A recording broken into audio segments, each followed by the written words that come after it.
Welcome to Good News, Bad News, a feature of the Libertarian Christian Institute. And with us today are some wonderful folks that you know and I love as well. First on it's my bottom. I don't know exactly where she is according to you, but Carrie Baldwin. Carrie, thank you for being here today. Oh, thanks as for having well me. as Jason Rink. You are taking over my spot, and I'm taking over Doug's spot, as you can see, sitting in my throne as I so well deserve. So thank you, Jason, for being here as well. Good to be here. And Norman Horn, as always, we really appreciate your presence here to provide comment to the news of the day, sir. Thank you so much. Oh yeah, well, it's nice to have a different host this time. No, I'm well, just at kidding, least a more annoying host, kidding. right? Yeah. More loud. Yeah, more loud. That's it.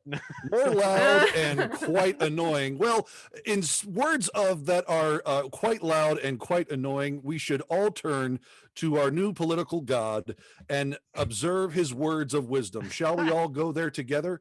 Please let us share in these words of wisdom the best way to get something done if you hold near and dear to you that you like to be able anyway I mean, inspiring words. I don't know how you can't get away. That actually he actually said that. That actually is a quote. National press conference of Joe Biden. Yes. And in fact, it's kind of a funny occurrence to begin with, because this is the first public press conference of President Biden, held 65 days into office. It's interesting, and I don't know how notable it really should be that this is actually like the top or the longest running distance or space of time between inauguration and first press conference of any president in the last 100 years. Literally, Silent Cal or Calvin Coolidge comes up second to this, which was still only something like 5 weeks instead of 65 days. So there was no State of the Union. Isn't that usually done by now? Nope, not typically. No, okay. I don't pay close attention. No, it's no big deal. We have to wait till next year, I believe. But and so there's been a lot of criticism in the press about this, especially from the conservative pundits. I'm not entirely sure why, though, because to me it's kind of like presidents golfing. Do we want them to? It's like we really want presidents to golf more. We'd prefer that to happen. Sure. And why not? And it's kind of like we want more golf. Why not less talking? And so I don't really find that to be a substantive criticism. But there's a number of other things that are within this press conference that were notable. Oh, I will also point out that it's also similar to the way we would talk about, and I'm sure Jason will recall this, the actions of the Texas legislature, where I believe the old saying goes that the Texas legislature meets for 100 days every 2 years, but we'd much rather those numbers be flipped. Right. Is that right? Is it 100 days? I forget exactly. Yeah, I believe that's true. Yeah. And I think what the question behind the issue is can we finally admit that there's a series of unelected and appointed individuals that actually run the federal government, not the guy who's president? Like, it's time we can just be like, yeah, no, that's actually how this is. We have an oligarchy. This president guy is totally irrelevant, totally replaceable. You could swap in some other half asleep, stumbling, mumbling imbecile. And, it's like, I think I saw somebody tweet like, okay, listen, who would actually ask Joe Biden directions to some location in his neighborhood? And I don't think you would. And so on one hand, it's like, oh, please point me great to the Oval Office. Yeah, right. But yeah, so I think the national discussion, that's more important is, is Joe Biden competent or in the early stages of dementia, as was suggested for many, many months prior to him becoming president? How long did those in the Democratic Party know this? How long did the media cover it up? Like, I think those are actually interesting and important questions that are worth asking. But, as far as, do I care if politicians give fewer speeches? No, not at all. It's totally fine with me. And I don't think I necessarily have like a dog in the race of whether or not he's really if he's just old, just an old guy, or if he's actually, senile or something to that effect. I don't really care that much when it comes down to it, but I do care about, the fact that this guy does have, even if it is an oligarchy, he does wield power. And it also, it is in his interest, definitely not acts just like influence. this. Yeah. Well, and he's trying to maintain this mythos of his own importance. And that comes, I think, really, really forward in the first 3 to 4 topics that come up in this press conference, which are things like the first thing he brings up is the vaccination report. The second is the American Rescue Plan, which is basically your STEMI check, then immigration, and then foreign policy. So I do want to note that the way he opens this whole press conference with, oh, by the way, just want to let you know, 100 million vaccinations in the first 100 days was the goal, and we did it in 58 days. And now I'm not sure, like now it's going to be an even bigger goal, but we're going to try and get 200 million in the first 100 days. And I just have to kind of go like, act like this is a big deal. But when you really look at it, by any measure you can really think of, if you were like 100 million in the first 158 days, if that was achievable, then like some sort of stretch goal is just ridiculous, because they're already on track for it, like well beyond that. And it's not because that the logistics of it are being controlled top down by the presidential Oval Office, and they're doing a great job of it, because it's still, by any stretch of the imagination, pretty disjointed. It's difficult to figure it out. And yet individuals in their own sort of ways are figuring out how to get vaccinated, and they're doing the best they can. I got mine scheduled now, and it's like, it's all working out. It's not because of the freaking federal government. It's not, it's a no. And, so this is basically, it's but like Norman, a no. can you deliver 100 million vaccinations in 58 days? But no, I'm but just see, saying, that's the kind of thing, is that the weight of nobody power. can. And nobody it's is just like, No, it's not you're one right. person is. Yeah, Yes. it's just like iPencil, man. Right? Yes. Nobody knows how to build a pencil. It takes a massive apparatus of individual actors acting in, harmonizing interests together to make this work in the first place. And to act like that this is some sort of grand accomplishment is really kind of braggadocio to begin with. But secondarily, it's like, now it's not even a question. It's like, well, here, can we attach a 200 million? Yeah, of course, because we're like, it seems like everybody's doing it. They're doing it fine. Let's claim credit. And it's really silly just how the federal government has just botched this every step of the way. And, the only time they're getting it right is when they get out of the way, and then they're still going to, take credit for getting something done. Take your legs and run in front of the parade and say, gee, aren't I doing a great job? Oh, yeah. Yeah. It's Norman, as excited as you are about this, it sounds like you're new to this. You're like, what is this? The government keeps taking credit for these. Well, this is brand new information. Yeah, for surprising. Like 100 years. Yeah, what's surprising to me is we've been talking about the emperor not having any clothes for a long time, but I'm surprised they aren't even deep faking the clothes anymore. Like, they could totally deep fake Biden's speeches now. Yeah. Well, with great lines like, anyway, I don't know why they're not. It's absolutely. Anyway. And by the way, I would have to say, Norman, you brought up a fantastic line. Mythos of power is also a fantastic Greek diner. Oh, so Wow. just let everybody know. Yeah, Mythos of power. Where is that in? Is that in somewhere in New Pennsylvania? Jersey? Oh, Who somewhere knows? in New Jersey. And just to any other restaurateurs out there, we are open to sponsorships for this show. You could be mentioned. Mythos of power, who everybody. Yes. Well, speaking of good food and the change of seasons, I smell grilling in the air, and I think it's fantastic that we're going to see some grilling down in old DC with big tech, and our good buddy Jason is right on top of that one. Well, so I wasn't even really aware that there was new grilling going on, because it seems like we keep every time I look up, it's like, oh wait, why is Jack Dorsey being interrogated by Congress again? So for those who don't know, Jack Dorsey is the president of Twitter. Thank you. Yeah, CEO. exactly. CEO.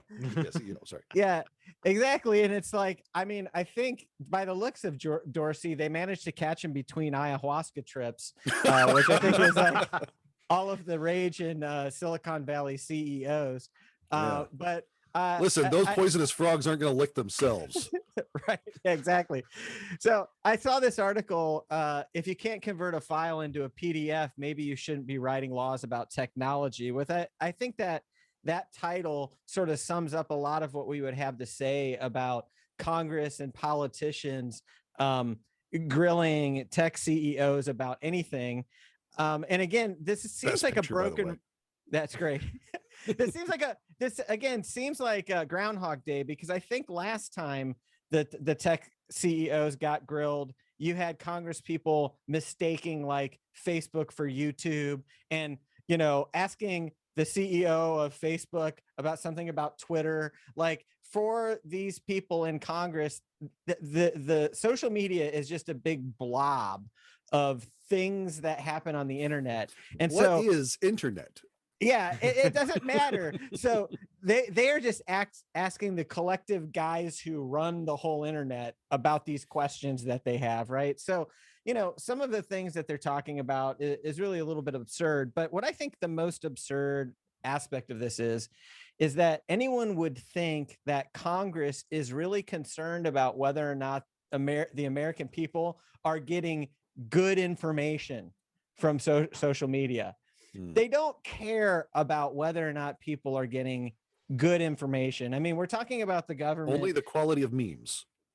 Yeah, exactly. Well, listen, I would be much happier if that's what the subject was. Is like, how can they use their power to improve the quality of memes? That would actually benefit all of us in a really substantial way.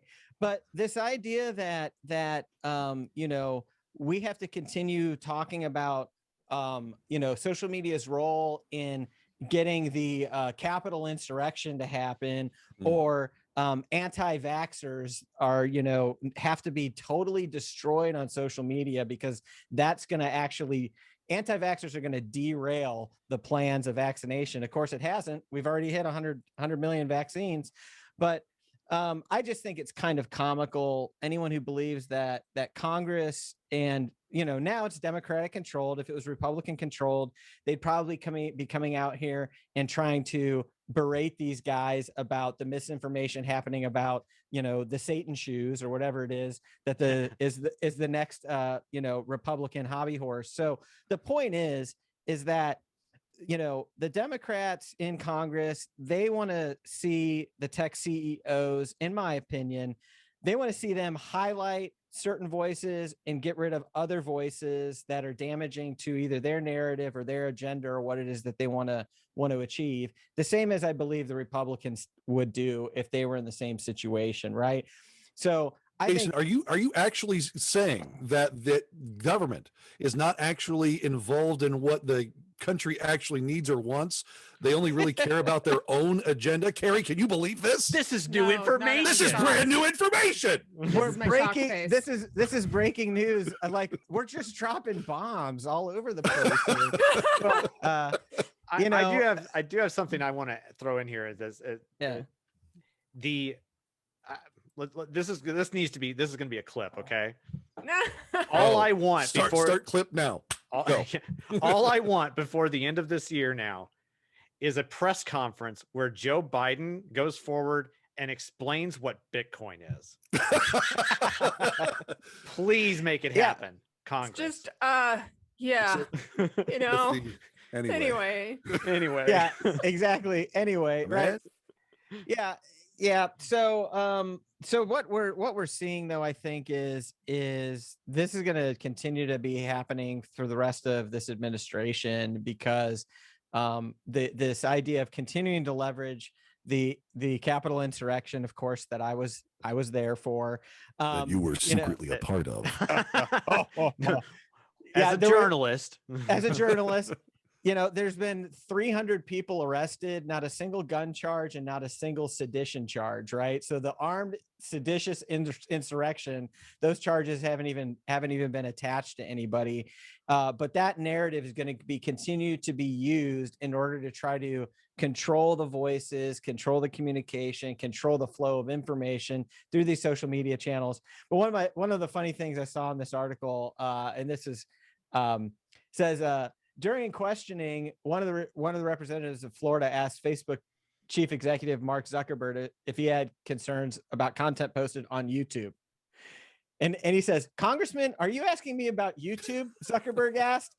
And, yeah, of course. Well, you could ask this other guy sitting next to me. Who might know a thing or two, who's a part of Alphabet. Yeah, he runs that company. And so, I just think as much as I think that guys like Zuckerberg and these CEOs of these tech companies aren't friends of liberty, I do feel a little sorry for them when they have to sit there and take seriously Congress. Don't feel sorry for them as they cry in their $50 wallets and their diamond shoes. Please, no.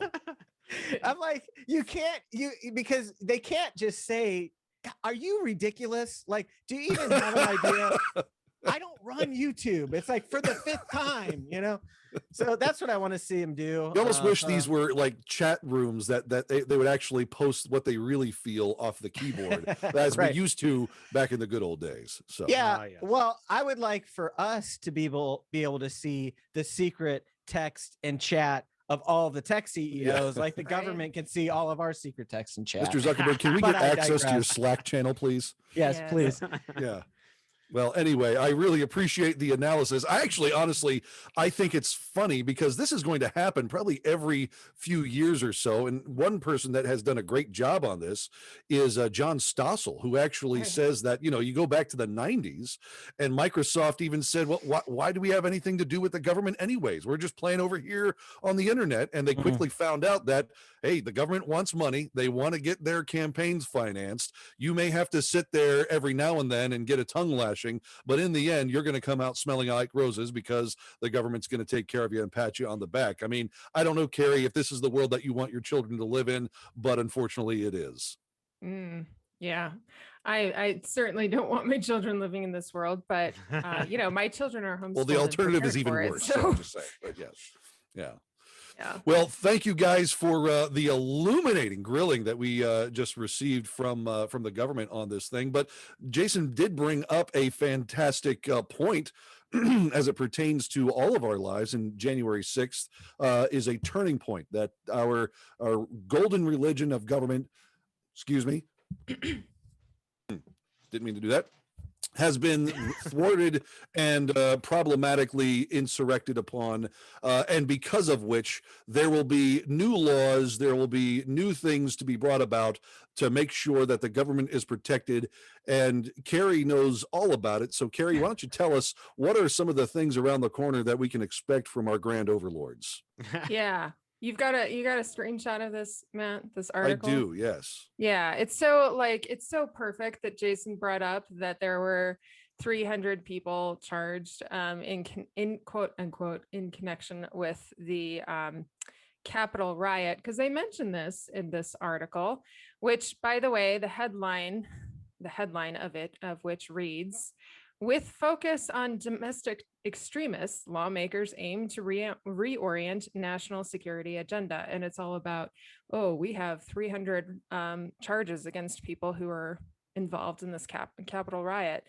And apparently a Michigan congresswoman who happens to be a former CIA analyst, nothing to see there, says the end date for America's singular focus on threats from foreign terrorists has come and gone. January 6th, this is a quote, "January 6th for me kind of capped the end of the post 9/11 era." And I guess, from a libertarian perspective, this is not surprising in the slightest. Ron Paul predicted this 20 years ago when he was talking about foreign policy and how it was going to come back and bite us in the butt. And Republicans were like, "Oh, no, this is just all about catching, terrorists overseas." And now it is, the crosshairs have been turned inward and are now pointed at Americans, just like libertarians have been saying for the past 20 years. So, that's ultimately all I want to say on it is we told you so. But it is happening, and they are fixing the narrative. And I think it's right for Jason to point out that the media played a huge part in that Capitol riot, and the fact that they're just going to continue on fanning the flames is beyond ridiculous. But it's also same old tricks, like what we've been talking about in this entire episode. It's all the same old tricks. It's just, I don't know, for us getting a little more obvious. Well, Ron Paul was able to see it, but I'm sure, Norman Horn, you have been taken completely by surprise by this thing. Oh, I'm just shocked. Is this New information? Yes. no? What? The government is going to use a What? crisis to take our liberties? Yeah. Oh my God. Yeah. Well, it's funny. I just wanted to say, just imagine, what is the TSA in order to handle and deal with homegrown domestic terrorism, right? What does Yeah. that look like? That's what they want to try to implement, is whatever Right. that would be. And I, for one, think it would suck really, really bad. Because I think it's interesting. We're 20 years after the TSA was implemented, and everything that's going on. It's still here, not going anywhere. So if we would see something put together in order to deal with this, we can imagine it's going to be here for generations to come. And the TSA never caught a single terrorist. I was actually going to ask that. I don't know if Norman or Carrie or anybody has what those efficacy percentages are for the TSA. If you know what those might roughly be. zero. It's roughly okay, zero. good. All right. It good. is, yeah. Yeah. Like they've caught nobody. They've caught nobody, and Hey, in their exercise, that just means that they've don't scared get- the terrorists so much that they're just not even going to try Oh, that path anymore. they're that effective. They're the grand sentinels of our security. Really, because I thought it meant it would just mean that they're not going to catch any real domestic terrorists, and they're just going to keep on patting us down. What's always been those TSA memes about what TSA stands for? Yeah, thugs standing around. There you go. That's about right. Yeah. And it's more or less true. Yeah. Mhm. What I'm really surprised, though, is that, for the last several months, they changed it so you could actually take 12-ounce bottles of hand sanitizer. So they made an exception, and not a single terrorist actually tried to smuggle an explosive liquid in No? that larger size bottle. They were too afraid of the pandemic. I Of mean, course. Oh. yeah, it's course. Actually, the irony is that, and that actually is new information to me. I did not hear that, but Yeah, I it hadn't is Heard that. notable. You're that- hearing it here can- first, folks. Yeah. From good news, bad news, TSA has allowed 20-ounce bottles of hand 12 ounce. sanitizer. 12, 12 ounce, sorry. 12. But here's the funny thing. What's in hand sanitizer? Alcohol. Isopropyl alcohol primarily. Yeah. Okay. Right. What is Yeah. isopropyl alcohol? It's flammable. Oh my god. you can So- make a pretty sweet Molotov cocktail. We're joking. We're joking, NSA. Please don't do that. We are not advocating for that at all. As someone who We're enjoys joking, flying, NSA. please don't do that. Right. But I mean, it's been a long-standing joke, right? That what happens when you confiscate all these 12-ounce bottles of potential explosives and then put them into a trash can with all the other potential explosives. Right there where everybody's TSA standing. agent. Right there, where the bulk of people all have to go through in order to get to their flight. Does this Yeah. really make sense? No, not No. really. So it is security theater, as we've said time and time and time again, and as we have fought for the last decade to try and prevent and stop. But it is what it is. We have to deal with it. My actual advice is, go get yourself global entry, pay the mafia their fee for better treatment, and move on. That's about it. That's all we can do. My right now. solution is to fly private jets. Yeah. Wow, what did I think of got that? my own Oh, plane God. now. Oh, Out man. of the four of us, Jason is the most likely to be able to do that. Wait for it. Wait for it. Well, from gallivanting all across the world and knowing where you need to go and to travel, we all have to remember that idle feet are the devil's play shoes. And Oh. unfortunately, we have a brand new evil to be aware of. Folks, we've got the devil's shoes. The devil's shoes are coming from a gentleman named Lil Nas. He's not Big Nas. He's Lil Nas. Lil Nas X. Lil Nas. I'm sorry, Yeah. Lil Nas X. The X Oh, stands for. I thought it was what? I thought it was Lil Nas 10. I thought he was working a The 10? Roman numeral. Yeah. Wait, Maybe What it happened is, to I Lil don't know. Nas 1 through 9? I'm not I was sure. gonna but say what happened to 1 the through devil 9. has him now. But anyhow, so yes, we have brand new devil shoes. You can sell your soul and your feet soles as well to Nike. Well, not to Nike, because now they are suing the manufacturer of these satanic shoes. And I don't know how you guys feel about this, but I am well and truly scared for this culture. Hold Oh, up. boy. Somebody stepped on Satan's toes and now Nike's suing. I mean, I think this is really hilarious on some level. I like conservative Christians. You just took the Yeah. most simple bait and switch in the history of mankind, and have well, given these this do guy have a a viral drop sensation. of blood. I mean, let's just be honest here. If I were to be the wait. devil and create perfect shoes, a drop of blood with mocking scripture on it and pentagrams, I mean, that's pretty perfect, Norman. You slip those on, you're going straight to hell.